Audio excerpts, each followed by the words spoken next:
Got a good one brewing here in southern Louisiana. Acadiana is down 5-3 to the Lake Gumbeaux Gators. They were able to get the lead early in the ball game in the first inning, but relinquished such lead in the third when Lake Charles was able to scratch 5 across. But in the bottom of the frame, Acadiana was able to claw within 2. So it's a 5-3 ball game here in the top of the fourth inning. Evan Joubert is due up for the Gumbeaux Gators. He went down looking in his first plate appearance. Is that one inside for ball 1? And Cane Cutters want to put a 0 up on the board, want to get back in the dugout, get those bats rolling like they did in the bottom half of the inning. 1-1 is right off the end of the bat for strike 1.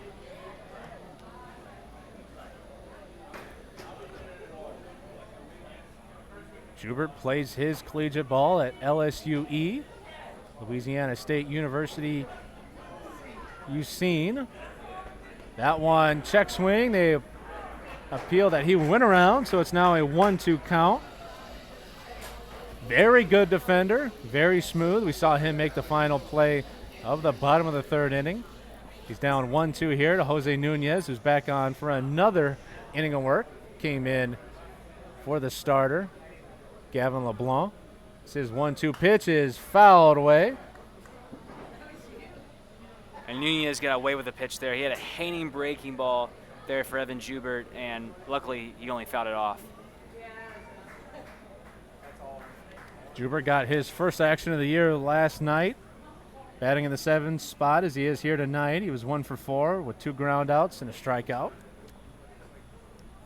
That one is up high.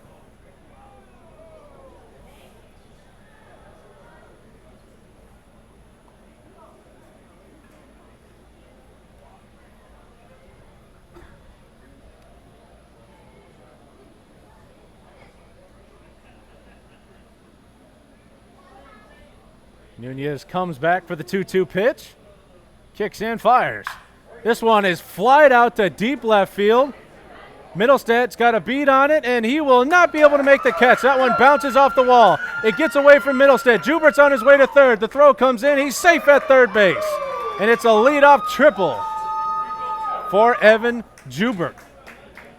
And that was a tough play for Middlestad. Didn't know where the wall was there, out there in left center, and unfortunately went off his glove. Tough play there. The designated hitter, number 15, William Good. As an outfielder, you got to feel for that wall. Make sure you don't run into it and you have enough room to make that catch. And Middlestad will hopefully get another shot and opportunity. Nobody out. Runner on third for Gumbeaux. First pitch from Nunez. Too good is in there for a strike. Delayed call. Good reach via the base on balls and was able to come around to score for the Gumbeaux Gators' first run of the ball game. He's trying to get his first RBI of the game. It's the 0-1 misses inside.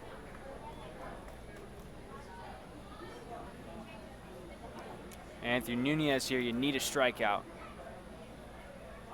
Good, a member of the Tulane Green Wave. That one is outside.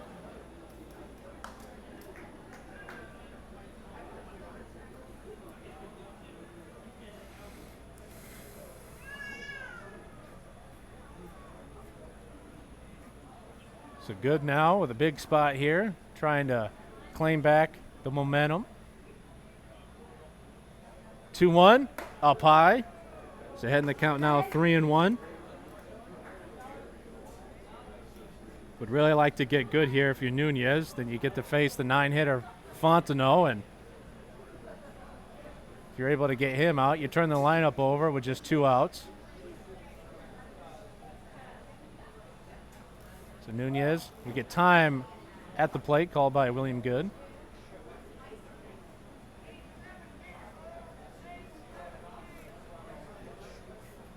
So now Nunez is ready, and he comes home on the 3-1. Flied out of play. Count runs full. Good location there with the fastball. I expect Nunez to go right back to it here on Good. So Nunez now ready for the full count. And the payoff pitch. Just low, ball 4. So now runners at the corners and no outs for the catcher, Seth Fontenot. That's Nunez's first walk of the game. Now batting, the catcher, number 16, Seth Fontenot. It's his 10th walk on the year.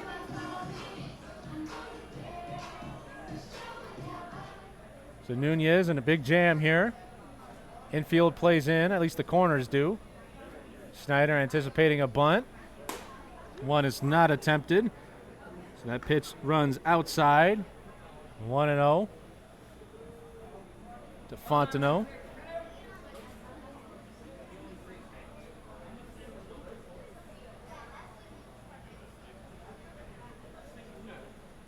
Nunez comes home on the 1-0. Breaking ball in there for a strike. What a beautiful bender that one was. And Nunez has to find right now, what's his strikeout pitch? Is it the fastball? Is it the curveball? Which one is he feeling more? Which one is working for him best? Checks the runner at first. Comes home, runner goes. That one is in there for a strike. Ugal bluffs a throw to third, and they will relinquish the stolen base. So runners in scoring position, second and third with no outs.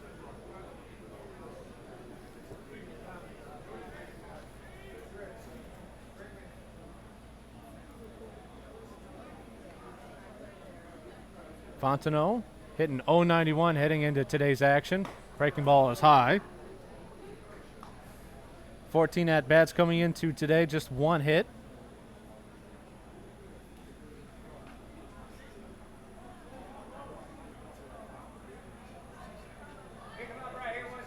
Count is even at 2-2, no outs. Top of the 4th inning, the Gumbeaux Gators lead the Acadiana Cane Cutters 5-3. Scored all of their runs in the 3rd as that one is cut on and missed for strike 3. And Nunez gets a big first out and the lineup turns over. Colton Riles due up. Great pitch location there from Nunez and a big first out this inning. The right fielder, number 27, Colton Riles. Riles reached on a base hit that didn't even make it past the little dirt patch you see there in front of home plate. Looking to do a little more damage here with 2 runners in scoring position. Nunez comes home. Good breaking ball, but doesn't get the call. 1-0 now. Riles came home to score in that very successful top of the 3rd for Gumbeaux. He's trying to do his part and hit a couple of his teammates home as another bender is thrown, and that one's in there for a strike. So Nunez is able to command that pitch. And he's really feeling the breaking ball right now, relying on it a lot more than on his fastball. Back-to-back benders. Do you throw it again or do you come with the heat? I think you come with the heat because I think Riles is looking for it. So the 1-1 here from Jose Nunez. Inside, almost hit him in the shoulder. So he does fire in a fastball there. And that's what I was looking for from Nunez, but was not able to locate it, unfortunately. So you've thrown 2 benders, and then you run one inside. Do you go back with the fastball or try and locate that curveball? I think he's going to go back with the bender this time. See what he does here in the 2-1. Another breaking ball and cut on and missed. Evens the count at 2-2. Now I think you got to go with it again. I really do. I agree with you. 2 Riles, fastballs, 2 balls, 2 breaking balls, 2 strikes. Riles doesn't seem to be able to pick up that pitch out of the hand. Nunez with a long peer into Ugal. He'll now set at the belt. Takes a deep breath and he'll come home. Change up on the outside corner, doesn't get the call. Count runs full. And that was very close, Dominic, very close. Good take there from Riles. So full count, 1 away, runners in scoring position. Gumbeaux Gators lead by 2. Jose Nunez shimmies a little bit. He'll come home on the 3-2. Just a bit outside with that bender. Bases are now loaded for Landon Lusk. Lane Lusk, the left fielder. Now batting the left fielder, number 18, Lane Lusk. Double play now comes into effect. Middle infield plays at double play depth. Hornback and Mills both play on the outfield grass. Callaway and Reed hug the line. First pitch to Lusk is in there for a strike. It was that curveball. If you're Lusk, you have to think that you're going to get a steady diet of those breaking balls. Seems to be the only pitch that Nunez tonight has been able to locate consistently as he gets ready for the 0-1. Another bender, this one low, but catches the bottom of the zone. He's ahead 0-2. And it's that saying, if it ain't broke, don't fix it. Let's see what he does here. Lusk last time up, laced a single to left. Does have that changeup in his back pocket, but I agree, partner. I'd say throw that bender, another one right here. Comes home. Breaking ball up high. Tried to get him. I say just keep throwing it. What do you think? Yeah, he hasn't been able to have control of his fastball so far here today. Not been able to locate, so yeah, I would continue with the bender. Got to be able to locate it, though. Nunez getting ready for the 1-2 pitch. This one is hit right to Hornback. He grabs it on a fly. And all the runners stay put. Partner, that's just as good as a strikeout. That was great by Hornback, not to panic in that situation with the line drive. Timed his jump beautifully and able to get a big second out for the King Cutters. So after the leadoff triple, Good was able to reach via the walk. Fontenot struck out, and then Riles walked, but no runs are in so far.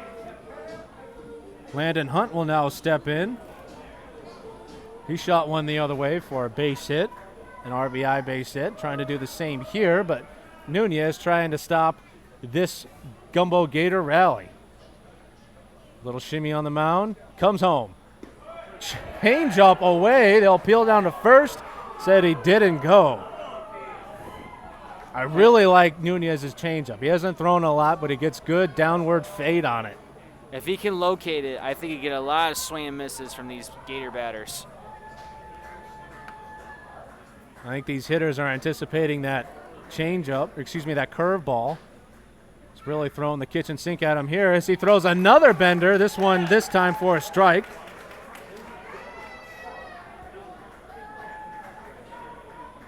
So Nunez really relying on his off speed here. Got back in the count 1-1. I really like that changeup. Let's see if he throws another one. Instead, it's a breaking ball for strike 2. I think he only uses that changeup, Dominic, if he needs to. He's not relying on his fastball that much anymore. So I think that changeup is his second pitch right now and not the fastball. But I think he's going to go with another breaking ball here. I agree. Let's see if he can't locate another good curveball. Ugle sets up outside. Little shimmy from Nunez. Comes home. Change up away, and it's missed. 2-2. And the throw will come home. Nunez was a little lackadaisical receiving the throw from Ugle, and a good heads-up base running from Evan Jubert, and he's able to score. So the leadoff triple is cashed in. And that's something that the King Cutters cannot let happen. You've got to pay attention to this situation. It's a live ball. The 2-2 is swing and a miss, and it's strike 3, but not before the Gumbeaux Gators get their 6th run on somewhat of an unorthodox play. The King Cutters trail by 3. When we come back, they'll have Caleb Ugle, Tanner Hornbeck, and the leadoff hitter Ashton Quiller in the bottom of the 4th.